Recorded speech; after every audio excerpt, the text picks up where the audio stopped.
فضائل رمضان المبارک کے فضائل میں سے حضور علیہ الصلوۃ والسلام کا ارشاد گرامی ہے۔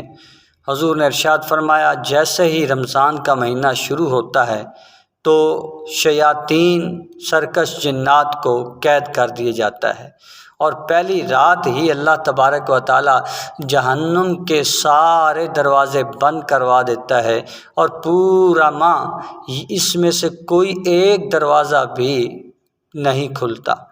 اسی طرح پہلی رات ہی اللہ تبارک و تعالی جنت کے سارے دروازے کھلوا دیتا ہے، اور پورا ماہ ان میں سے کوئی دروازہ بند نہیں ہوتا۔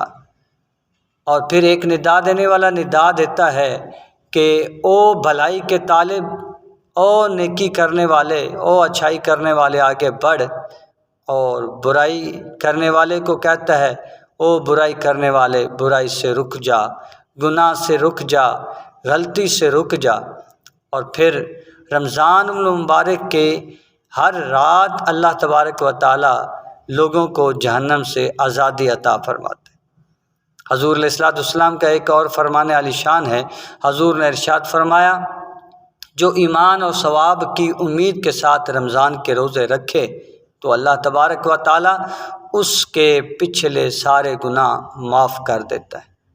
اللہ تبارک و تعالی ہمیں رمضان کو حضور کے فرامین کے مطابق گزارنے کی توفیق دے، تاکہ ہمارے سابقہ تمام گناہ معاف ہو جائیں۔